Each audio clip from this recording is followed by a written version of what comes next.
Hi, everyone. Thank you for joining us for the Autism Consortium of Texas.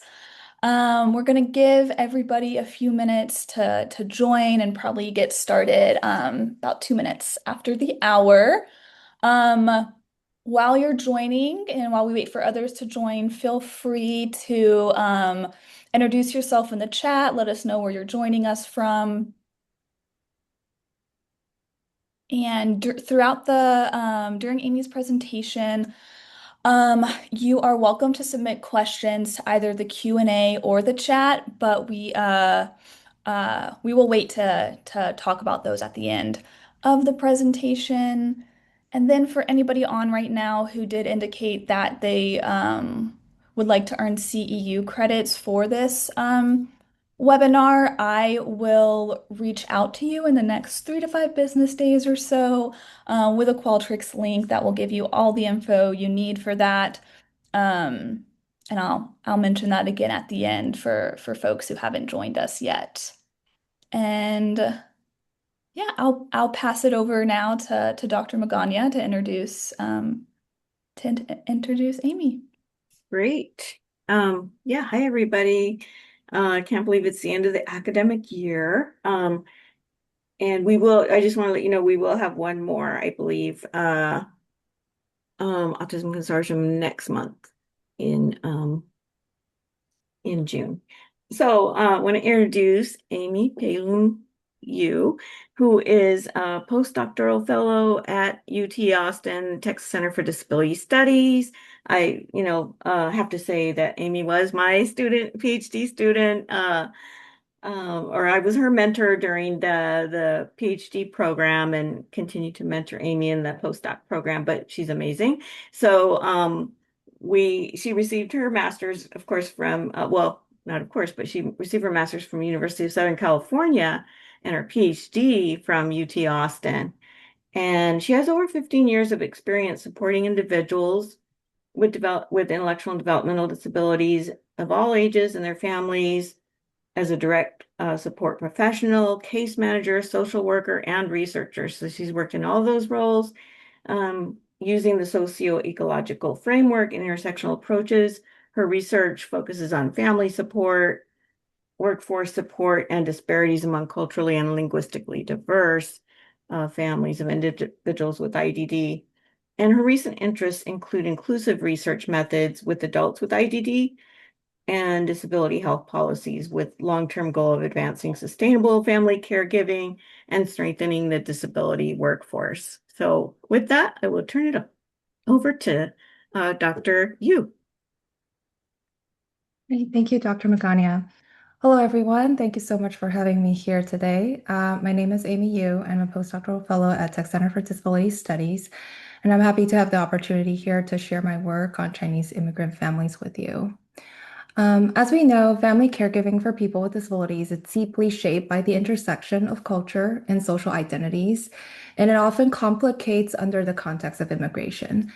And so in this talk, I present findings from a grounded theory approach, and it is a qualitative inquiry that really looks at the caregiving journey of these parents and highlighting how they make meaning of their roles and actively work towards change on a personal, family, and community level over time. And so a quick note about terminology before we jump right in. Many of you probably already know this. But intellectual and developmental disabilities, or IDD, is often used in family literature to describe situations where intellectual and/or developmental disabilities are present. Both person first and identity first language are the most widely used, depending on the individual's preference. And in this study, unless otherwise stated by the participant, I've chosen to use perseverance language when describing individuals with IDD. So a quick note on the background of the study. So globally, most people with IDD live at home. And in the United States, there are approximately 5 million children and 2 million adults living with IDD. And the latest report showed that there is actually an increase up to, I think, 8.4 million of people living with IDD. And among that, 72% of the individuals with IDD live with their families, and almost a quarter live with older caregivers. And there is a gap here in the reports here in that the reports here usually show the number of those who receive state supports and services who also live at home. So there is a gap in that we know that this number is quite underreported for those who do not receive state support and services who also live at home. Research shows that individuals who live with family members do fare better in physical, mental, and socially than those who live in out-of-home settings.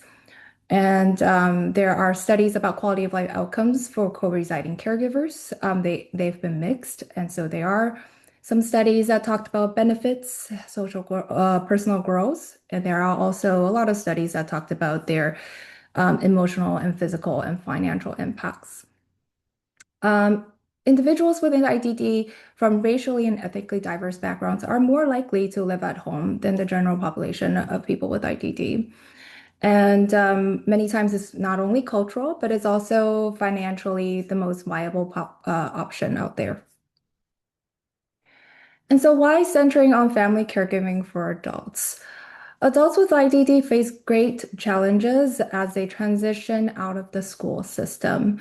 We know that the school system is kind of like the one-stop shop, that as they go off into the adult world, it becomes sort of like many of you probably know the term disability or the autism cliff, that the systems are now an eligibility or access issue. It is no longer an entitlement.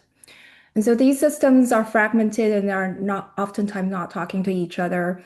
And there is not no that guaranteed pathway for employment or day activities or community integrations.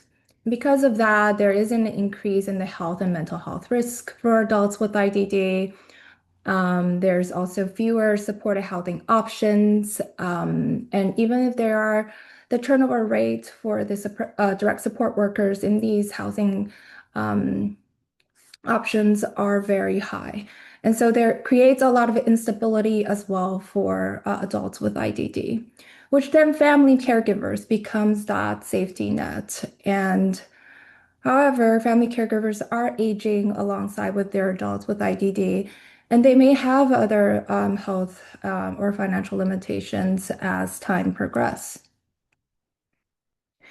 And so in this study, we focus on Chinese origin immigrants, who are the largest subgroups within the growing Asian population in the US, which accounts for approximately 5.5 million individuals. And so from this number, we can also assume that there is a growing number of Chinese immigrants of families of individuals with IDD.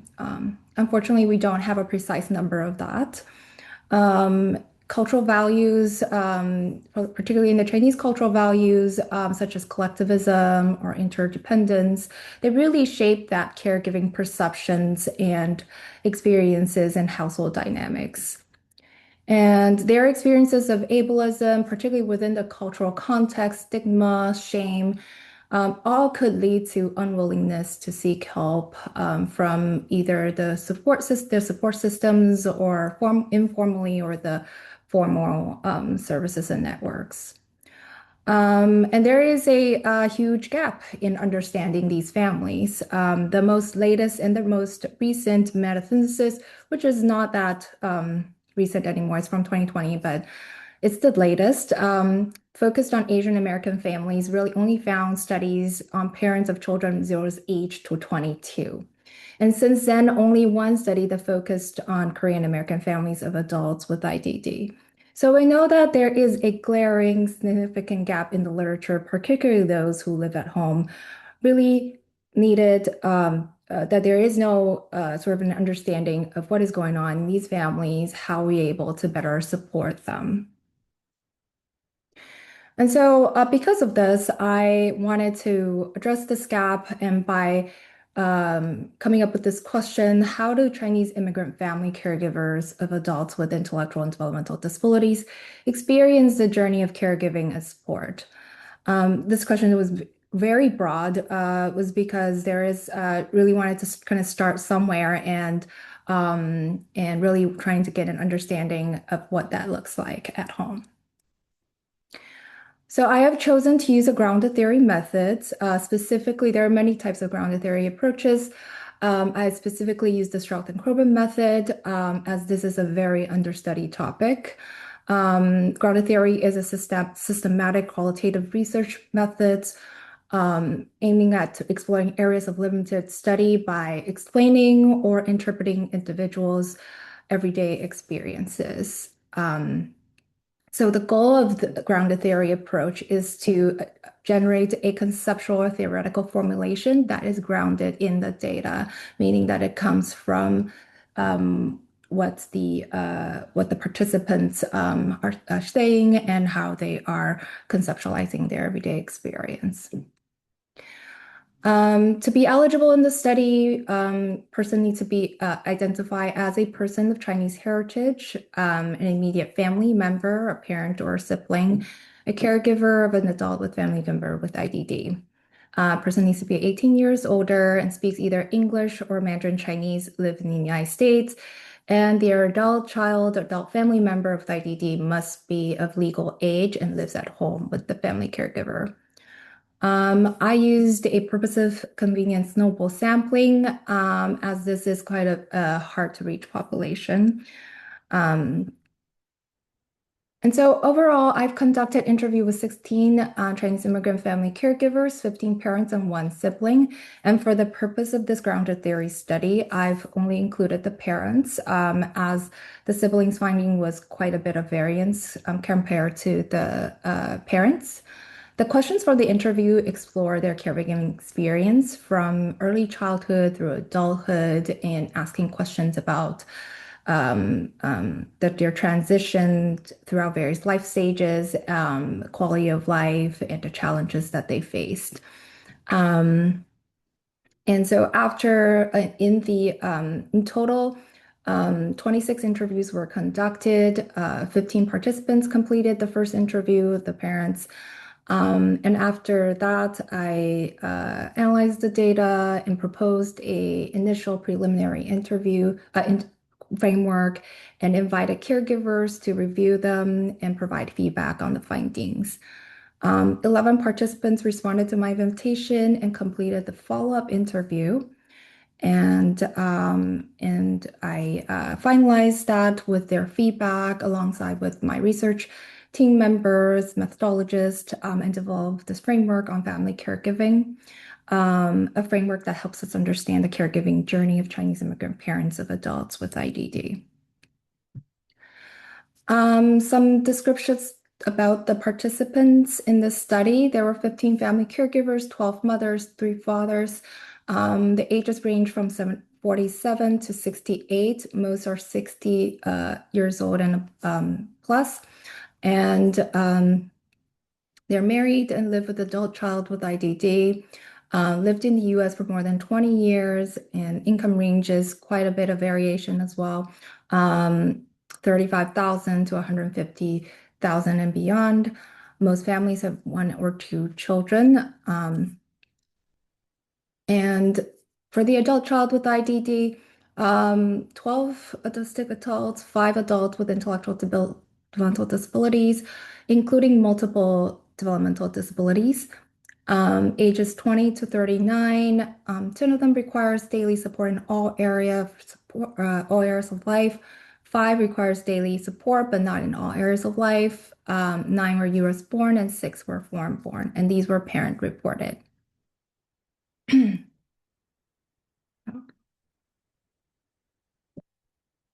So now I would like to take you through the caregiver's journey from the children's early years to adulthood. And as we see through this journey, it's often challenging. Caregivers demonstrate a remarkable resilience and enduring the strength that sustained them along the way. And we can see that the positive and the challenging experiences can coexist as I walk through that process with you. So these processes along the way are reconstructing the meaning of disability, improving quality of life, encountering adversities, barriers, and challenges, finding strength, and reshaping the narrative of disability. So to start, it is important to note that there's quite a bit of variation in terms of the geographic location of these parents. and they're all over the country. Um, there is also quite a bit of variance in terms of parental characteristics, so the length of time that they lived in the US, education and employment, their income, the child diagnosis, their individual support needs, and the family structure. All families experience different influences of acculturation and inculturation, which of course inform their practice experience, their caregiving practices. However, despite these differences, participants in this study describe mostly very similar experiences as immigrant caregivers. And so the first stage is reconstructing the meaning of disability. So many participants notice that their child's atypical behavior or development early in the childhood stage, but did not think much of it because of their lack of familiarity with the disability. So they describe their understanding of the disability in the context of where they were living at that time, whether that was back in China or Taiwan or in the US. And some noted that their understanding of disability was influenced by the local healthcare professionals, and it was very some of the very limited or non-existent understanding of the disability. Many participants experienced a lot of confusion, anxiety, and fear, and really was not understanding where to go in terms of the in long term in their long-term outcomes for their child. And so their understanding of that disability within the Chinese and American culture was one of the things that they was adapting and was really trying to understand what the disability means.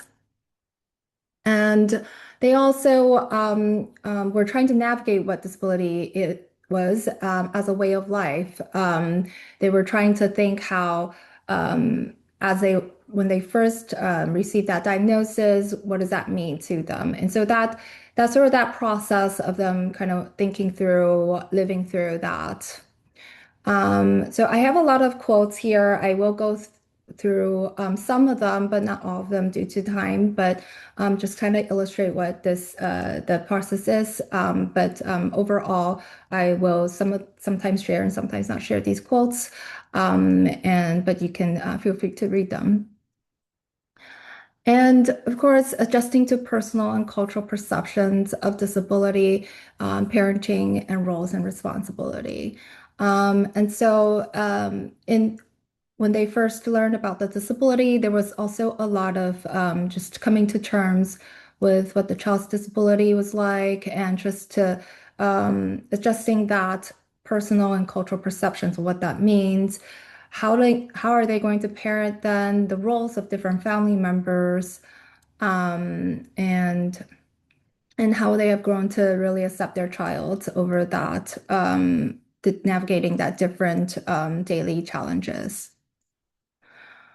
And what was very interesting was that there was a change, sort of one quote I highlighted here was that in culturally, culturally in the Chinese culture, there's a lot of the family caregiving responsibility for each and different family members, particularly for the siblings. And then, but in this study, it was highlighted from many of my participants that that role sort of shifted, or that role responsibility shifted as they immigrated to the United States. This parent here highlighted she has her own life. Her brother is my responsibility. I'd be so grateful if she is willing to help and take care of her brother someday if you're gone, but it's not something that she has to do. She should be free to follow her own dreams. I'll make sure her brother is taken care of. I won't let him be a burden to her. And so this is very interesting in that process of reconstructing the meaning of disability. There's also that immigration piece and that acculturation piece, where how that kind of changed the way that they think about the caregiving obligations. And of course, there's also recognizing that cultural strength and barriers. And parents describe that they're culturally shaped by the understanding that there is some cultural strength in that Chinese parents are very attentive to their children, even when the child has special needs. But there's also that barrier piece where a lot of parents don't get involved because of stigma, shame, and not reaching out to their networks. And so there's two quotes that kind of illustrate that. And so next is that improving the quality of life piece. Parents described a wide range of support and that they've sought or provided themselves to promote the child's development and interdependence. And these included therapeutic interventions and speech therapy, occupational therapy, physical therapy, ABA, just all kinds of different kind of activities to help their child become more independent or healthier lifestyles. And they provided these supports continuously throughout the individual's childhood, adolescence, and into adulthood. So, first point here is promoting the personal development and building the daily living skills. So, a lot of the conversation around how they help their child to improve their quality of life, their and their daily living skills. They're also actively engaging in a lot of healthy behaviors. I think this is very cultural as well. Just the emphasis on, particularly in Chinese culture, on emphasis on physical health and a lot of the ways of doing that through diet, through exercise, particularly through diet. So they were very keen on understanding the different kind of clean diet, gluten-free diet to make sure that child lives a very healthy lifestyle from very, very young. um, Connecting with the community through social activities, and supporting their child's strength, interests, and goals. A lot of these parents told me that they have studied special education or courses or like on to better understand their child's needs. And so in these courses emphasize a lot about the strength, and so they have really come along in understanding how to support their child as well. And so they're also very proactive parents in seeking services, support, and opportunities from multiple sources. In this study, some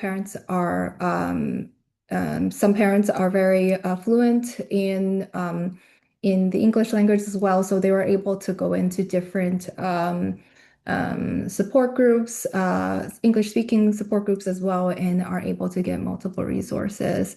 Um, and receiving supports from professionals in the community as well. And oftentimes they get the best of the both worlds in both the English support groups and nonprofits that are providing support, and also the Chinese community. And they're also continuously learning about their child. And so, like I said, some parents were actually taking up degrees in special education and learning more about their child. But then it's not just that, but they are also very active in different areas of the community to continuously learn. So in that process of improving their quality of life, they also encountered a lot of adversities, barriers, and challenges. And most parents have experienced a varying degree of disability-related discriminations and discrimination in schools, healthcare settings, and particularly in the Asian communities. Some parents have strong feelings about being involved in the Asian community because of how such a strong stigma and shame and discrimination within the Asian community, and that they have received a lot of that discriminating remarks, experiences from that. And so some parents have actually said that they have chosen to depart from the Asian community, especially from the Chinese American community, because of that, because they want to kind of take themselves from that because they did not want to be judged, did not want to be compared to other neurotypical children. Um, and some parents shared that more than 2 decades ago, there's limited scientific understandings of autism and other developmental disabilities. And so there was a lot of misinformation. There was a lot of discriminations, whether that was in educational, medical, or social settings. And so the first point that I just mentioned was disability-related discrimination and misinformation in schools, healthcare settings, and Asian communities. One parent shared what really upset me at that time was after a class of a few kids were walking together and right in front of my child, one of the moms says, "That kid isn't good at school, don't play with her." You could just see how hurt my child was. After that, her emotions just kept getting worse and worse. There's also that limited understanding of that systems and services available during school years. So back then, one parent said, back then I didn't really understand what an IEP was. They just gave me a piece of paper each time, and a few teachers would meet with me. No one ever explained to me what an IEP was. They also experienced a lot of structural barriers in accessing and navigating systems, services, and supports. So several parents did talk about the complications. All parents did talk about that. One parent specifically said that the benefits in the US are actually very good, especially for people with developmental disabilities. But the thing is, you have to know where to apply them. And even if you to know where to start, you have to have a broker to help. And without one, even the doctors might not tell you anything. And if your broker or case manager doesn't explain everything to you, it makes the whole process incredibly difficult. And on top of that, there's that language barrier. And so, like I've mentioned earlier in my presentation about that fragmented adult services and support system, you really need someone to really bridge that to help you with that process. If not, it is very, very difficult to make sense of it all.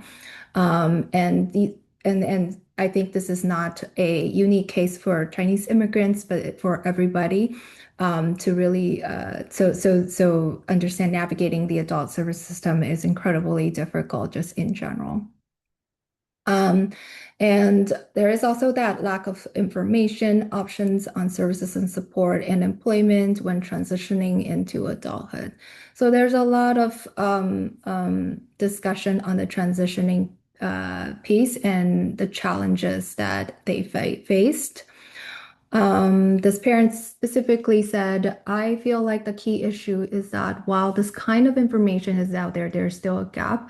Parents often aren't very clear about things. And for us too, it wasn't until he was about to graduate that we specifically thought out a teacher to ask about it.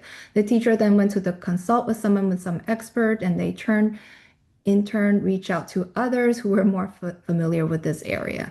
So basically, unless you ask directly, the teachers won't proactively tell you. Once your child graduates, no one knows what's going on anymore. So this is again not unique.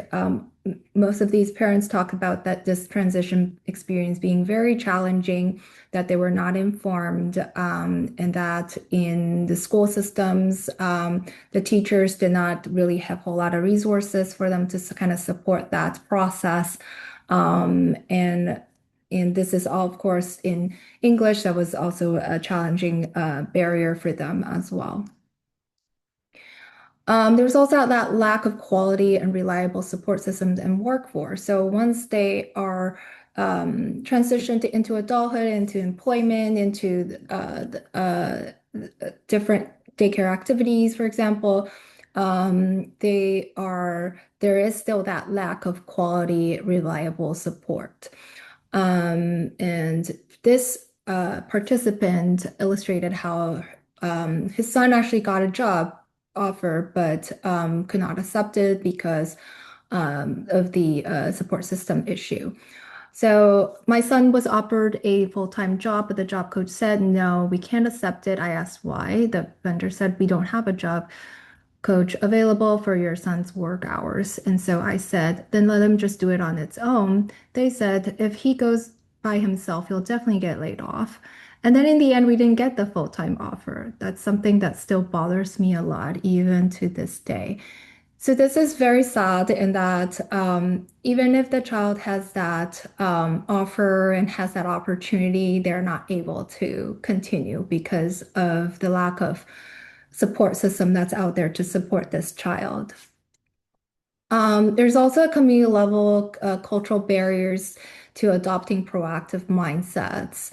And so a lot of some parents do bring up that a lot of Asians don't participate because things they're either very they're very reactive, or they think that, or very comfortable in where they are, or they think that things will just happen for them. But there's no such thing as, this parent says, "Fly falling off from the sky." There is nothing that will drop into your mouth. You have to work hard to earn it. Nothing comes for free. Um, and there's also parents that talked about balancing work and life with limited time and resources. And so these are the parents in these studies are all immigrant, first generation immigrant parents, and they have to be they have to maintain work status in order to have that permanent legal um, status to be able to live in the US. And so so for them, they also felt like that they needed to do all these things while managing that status here is also challenging because they only have so much time and resources. And of course, there's all that ongoing concerns about the future. And I think I think I have a wrong quote here, or I have the same quote here, but they have that concern over about the future, and continue to really worry about what if the child does not what's next step for the child, and a lot of parents really thought about they have that thinking about they really want to live longer so that they can support their child longer. So after that, through that process of encountering adversities, barriers, and challenging, and at the same time improving their quality of life, this sort of iterative process kind of brought them to where they are today. In that they are finding strength and that they are reshaping the narrative of disability. And what that means is that parents start sharing and support that caring and supporting their child with disabilities really has made them found a profound sense of meaning and purpose. And Many talked about this higher purpose to their faith in God, to their families, to their community, and also emphasize a strong sense of parental duty, which is, I feel like this is also very cultural. And there's kind of that driving force behind that commitment. So the first point here, fostering a sense of purpose through persistence. Um, and so A lot of parents talked about how in that this process of sort of really finding that goal and that purpose, and that really drives them. Parents also expressed a sense of encouragement along the way that they see their child's growth. So they really appreciate that mutual growth. This parent says that I feel like raising my younger son has been a huge challenge for me. Um, um, I grew up in an environment where overall things were pretty successful and people around me were mostly gifted.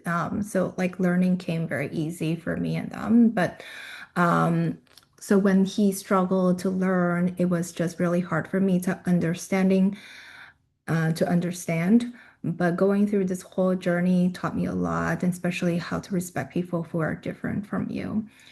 Parents also talked about that fulfillment through observing individuals' growth. When parents said here, I still feel very proud and rewarding seeing the progress she's made, and now that even wants to help others as her future career. I think that's really touching. I now even look for more opportunities for her. Her progress has made me feel like maybe we can set higher goals. Maybe she has potential to achieve more.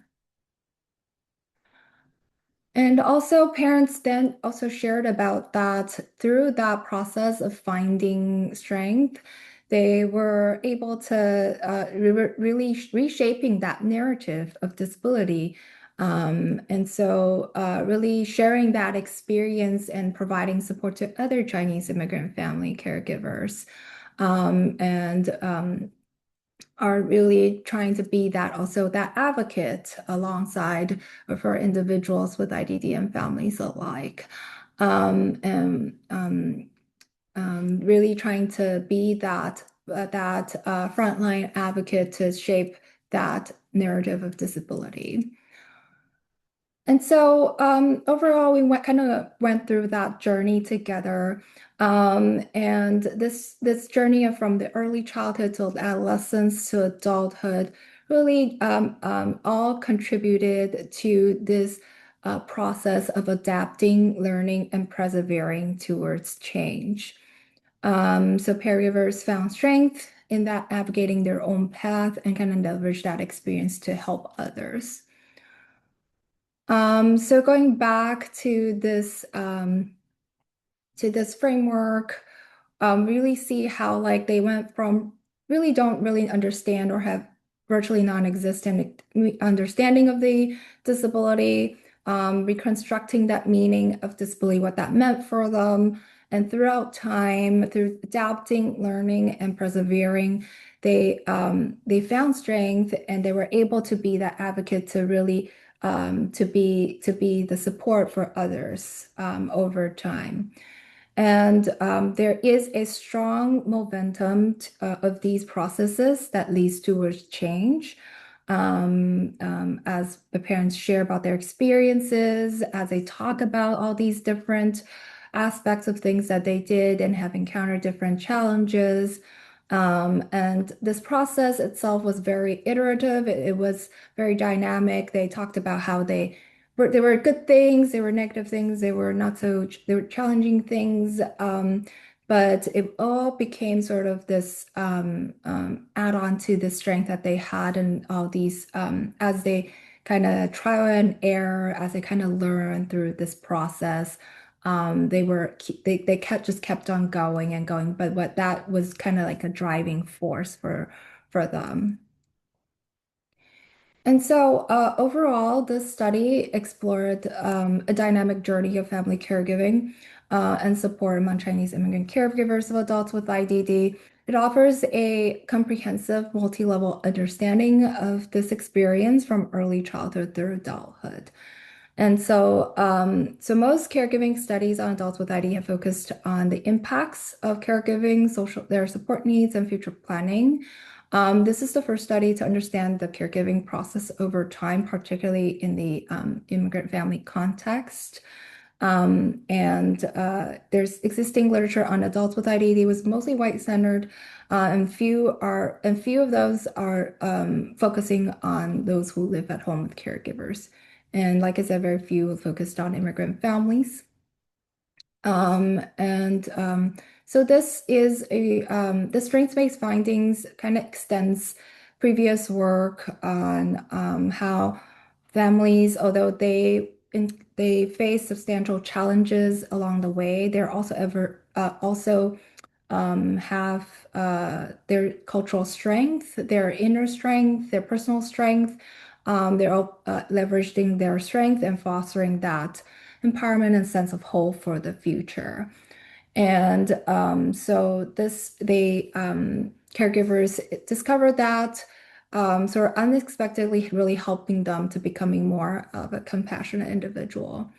The parents in this study also talked about their appreciation for diversity and how they became an advocate for that. This and caregivers experience that mutual emotional, psychological, and practical exchanges with the child, and really is emphasizing that this is not just about independence of the child, but also that interdependence, also that reciprocity of relationship where they are also receiving, where the person with disability is also giving, and so that what these parents are highlighting is that this experience overall has just brought such a different outlook in life. So the implications of this research, studies findings, there's implications in research practice and pedagogy teaching and in policy as well. So first for the literature piece, what we just went through the whole journey process and all the different the elements that went in these different processes could be used for intervention development. So, for example, in terms of reconstructing the meaning of disability, there could be a program on just talking about that piece and about how that. In terms of really understanding the meaning and understanding how disability really affects them, particularly in the cultural context, could really help these as a program could really be an intervention for these parents to work through. And there's also different research methodologies in terms of implications and first in engaging with the target community so finding ways, the key person to be able to engage with the target community in terms of recruitment, how do you reach out to this particularly in with Chinese Americans and particularly for an older population where they are not as interested in research studies as the younger immigrant populations. How do you do those recruitment? And for I guess for in this study, I did have a lot of challenges with that. So there were multiple ways that we were trying to recruit through multiple venues, but it's quite challenging especially in the study as well. There's also the transparency piece that it is important to continuously be transparent to about where the study is, what the study is about, what the study is, where the study is at, and the findings. And I have kept that transparency throughout with my participants to help them engage in this research process and especially in looking at the framework and validating what that process looks like and was that correct for them. So that was also a very important piece. And also just the translation piece it is important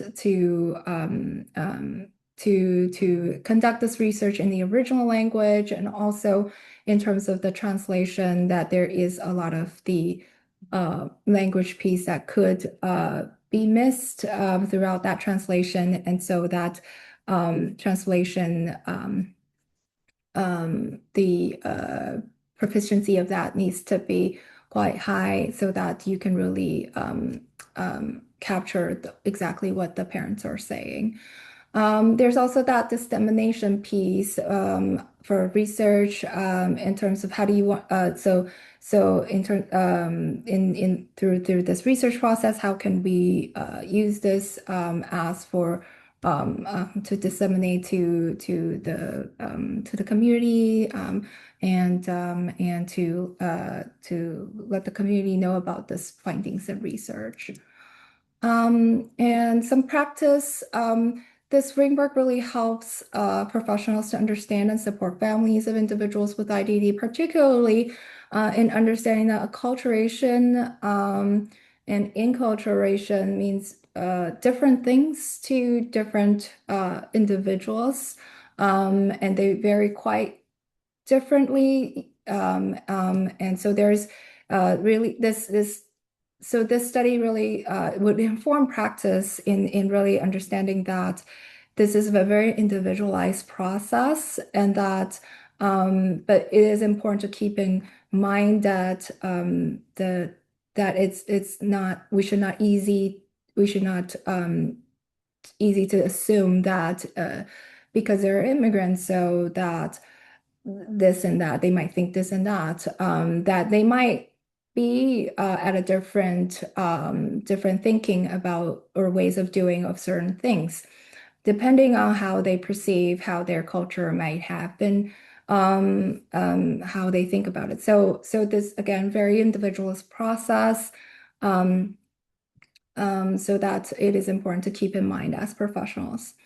It is also important to equip caregivers with advocacy skills from the study, just by looking at how their progress and how the journey came about. That this whole idea about advocacy really did not exist in these parents, but then they kind of were in this US context where advocacy skills they're more uplifted in sort of ways and that they're able to kind of take on that and be that and sort of kind of learn to do that on the way. And so culturally it's not sort of that not something that they've learned when they were young, but certainly very important to equip these immigrant caregivers with advocacy skills and very important for early planning.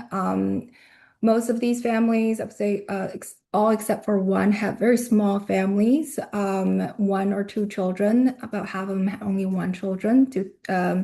And because of that, there is a really need to really understand how they perceive parenting and caregiving, that there is not a whole lot of family support for these families. Especially in how that evolving cultural norms on the caregiving roles, as I mentioned earlier, there really is a that need to understand to help parents really navigate through that early planning phase, so that because these parents realize that there is not a whole lot of family support for them. Most of their grandparents, their other relatives are back in Asia. They're kind of here on their own kind of small nuclear family. And so that family support piece is not as strong. And they are really looking towards more building that from their own community, from the Chinese American community of people with disabilities, but also how can we better support them as professionals? Um, and in terms of teaching, this study really highlights the importance of understanding the intersectionality of people from marginalized groups. So in particularly in social work education, in different types of the education that talks that are working with families and people with disabilities, it's very important to again look at how their different identities, their social identities really shape that experience. And so bringing that into the teaching piece is very important as well. And this study also highlighted the importance of further establishing formal services. Like I've mentioned, most of these families are very small. It is family caregiving can also do so much, and so it is important to really have those formal services in place, particularly like housing piece. And then second is to improve that policy mechanism that compensates family caregivers. Um, Again, they talked a lot about how sort of the voluntary and unpaid piece, home care agencies and respite services as well should be known to them. Many men do not know about respite services, and so that is also important for family caregivers to know and to how to utilize them. And last but not least is to improve the compensation training for direct support workforce. And that too is also very important, especially in the adult phase. Some limitations of the study. The participants in the study are, since I utilized a more of a convenient sampling, participants who ultimately enrolled in this study are highly motivated and more active in the community, as you can probably see from the data. And individuals with IDD were relatively young. And like I mentioned, some of the challenges in the previous slides that older participants just were not more as active. And so these are kind of the challenges in working with in this population and trying to for recruitment. And of course, one of the limitations is this is more focused on the Chinese immigrants. It may not be applicable to other populations. And there's also a bit of a gender bias in the findings as well, since 12 of them were mothers and 3 were fathers. And some of the methods P's, like I've mentioned, it was mostly on convenient sampling due to the population. So there was not conducted on the theoretical sampling piece, which was part of the sort of a ground theory process. Um, and but what I did with that was that I did a preliminary analysis first, and I've also conducted an extensive member checking, which is going back to the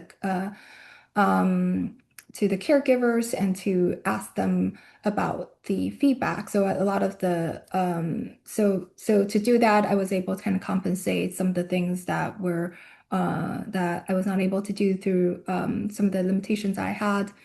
And last but not least, this is sort of a retrospective interview. So caregivers might have left out some detailed information because this was some of them for them, this is like 20, 30 years ago. And so like to recollect things that happened in when their child was young, they could probably only recollect so much. So that was also a limitation of the study itself. And to conclude this presentation, I would like to share these quotes from 2 participants in the study. These movie reflections really illustrate what this caregiving journey has been like for them and highlighting this remarkable strength and resilience that they continue to demonstrate. We are all learning, changing, growing, and becoming stronger through my child. I don't say that I help her, I say that I work with her. I grow alongside her. I don't see this life as miserable. Instead, I feel grateful for it. Because it is not my child receiving support, but we are too. We have learned a different way of living, and we now live a different kind of life. I'm really grateful to have a child like him. He has made me into a better person. I used to think I had a lot of energy and that I could do anything. But having him made me realize that even if I put in 10,000 times more effort than others, he can still only grow at their own pace. He has helped me to become a better version of myself, and I truly reshaped who I am. And for that, I'm forever grateful for him. And that's all I have. Thank you so much. Thank you, Amy. All right, so we do have a question in the chat. Um, were your families from all over the US or from particular areas? Um, they were from all over the US. Yeah, so they're from all over the US. There was a nationwide recruitment.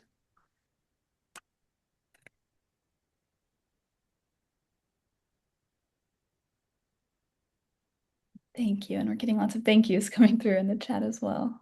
Okay, Let me check our Q&A. I'll share first.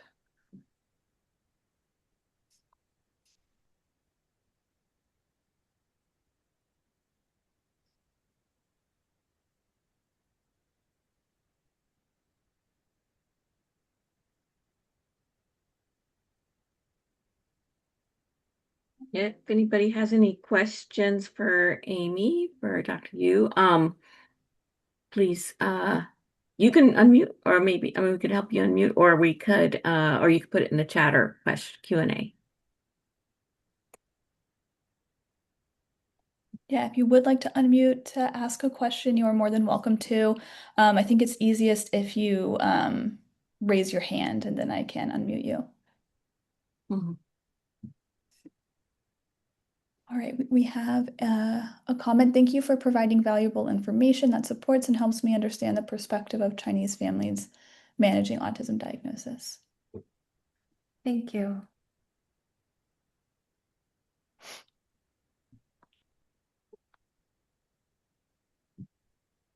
Yeah, we have a comment from Angela. It makes me sad that the cultural challenges are in addition to the challenges these families already face. Mm. All Yes. right. Looks like Charlene is raising her hand. Yes, let me get there. Here we go. All right, you should be allowed to talk now. Perfect. Can y'all hear me? Yes. Yes. Lovely. So I really appreciate this. I my parents are both immigrants, and so I'm South Asian, and I've got a child with disabilities. I'm really curious about like one of the things I reflect back on my parents. My father was ill for most of his life, and one of the things he always talked about was he gave up the family support structure that he had whenever he came here to study. And that was one of the challenges that they experienced whenever my father got ill was the lack of family structure that they would have had in spades if they were back in their home country. So I'm Mhm. curious if that came out from the perspective of caregiving for children with disabilities, any sort of identification that that's a challenge that we lack, that culture, that family caregiving support, that we lost out on resources related to family support by immigrating to the United States, by leaving what we had in order to come here, that is a gap that we had, that we don't have extended family or something like that. I'm curious if that Mhm. was a theme that emerged in because I know again we talked about individuals with IDD have better outcomes as it relates whenever they're with family support, but that definition of family is now so limited to basically parents or siblings. And so I'm Mhm. curious if that came out or if because the concept of direct care support for folks with IDD and disabilities is something I'm really, really interested in. I've got your email. I'm gonna hit you up after this, but Oh, I'm I'm yes. I'm curious if that came out at all. Oh, yes, yes. Thank you so much for this question. This is a great Yeah, question. It did came up multiple times in the interviews that a lot of these families, like you said, similar to what you've mentioned, they have a lot of sort of that their family support and structure back home. And then when they yeah, immigrated, they really lost that because they were first generation immigrants. They wanted better lives. But it was, and what you've mentioned was that you mentioned about that literature about the person with IDD fare better physically when living or and socially when living at home. That data I would probably assume that most of that is not drawn from immigrant families, and sure, and yeah. so so because racially ethnically diverse families, there's so few literature out there to really understand these Hmm. families, and but what you've mentioned was that a lot of my family members do say that they wish they had more family support, but at the same time, because of that discrimination was so strong among their own Asian Oh, culture for people with disabilities, particularly for people with intellectual and developmental disabilities, is that they felt that that sacrifice was necessary because that sort of that it was a very interesting tension that they kind of described in that situation where they wanted that, but they also felt like maybe it was just better that way. And then they talked about how sort of in this new space in the US, they're now better embracing this new culture, sort of this hmm, whole idea about advocacy, this whole idea about independence. This is kind of virtually like non-existent in like Asian cultures where you talk about a lot of the independence piece, a lot of the especially like living by them like independent living piece as an adult. And so a lot of that talk kind of came, especially for Chinese families. They come from very small families. There's the one child hmm, policy. And so they hmm, had either that one child. So they knew that once they passed, there's nobody. Mm, and or they once they maybe moved to the US, they had another child, but then they also all of the people who had siblings, the child with IDD said that they do not want their sibling to be involved, which was very interesting. mm, And something that kind of surprised me as I was conducting these services, these interviews. It was that piece about the sibling roles, and so that kind of signals how strong of a acculturation that kind of went through that sort of that had this been in maybe back in Asia, that probably that would have been different. And so that immigration, that acculturation piece, once they move to the US, has just a very this is a very something that we really need to look more into, and how can we better support this group of people. cool. Thank you. I appreciate it. Thank you so much.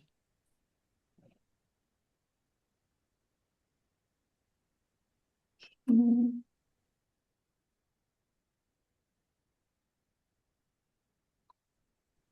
So I think we have one comment here. Yeah, I can read it out from Floor. So we have a comment from Floor saying, I firmly believe that we need to support the school system as parents and professionals to educate the community about the struggles of ASD children and their needs to be heard, understood, and supported. On the other hand, parents to continue to support their children at home. Yes, yes.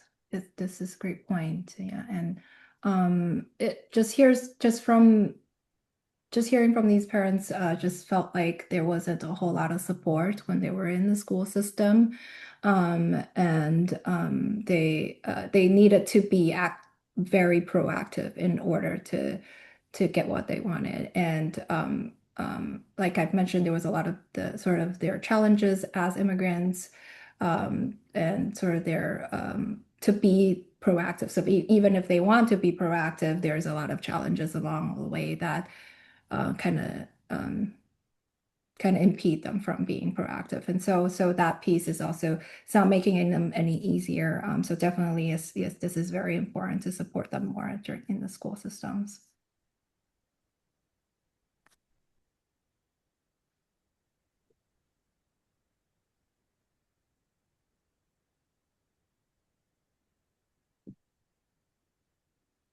Okay, so if there are no more questions, we can wrap it up.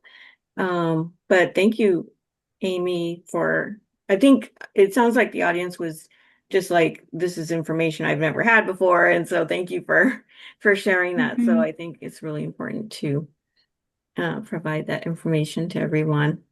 mhm. Well, thank you all so much for having me. It's really Yeah, a pleasure. yeah, thank you, Cool. Amy. So I've just gone ahead and put a link to our survey in the chat. We would really appreciate it if you took that. It will Mhm, also be in the email you get after this. And then again, I said I would mention CEUs.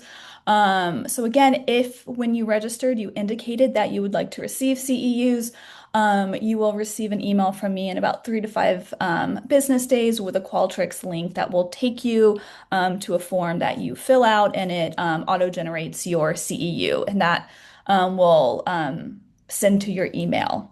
And you can download the CEU as a PDF. If you have any questions with that process, of course, you're welcome to email me. Excellent. Great. Thank you all so much. Thank you. Bye, Bye, everyone. everyone. Bye. Thank you, Caroline. Bye, Amy. Thank you. Bye.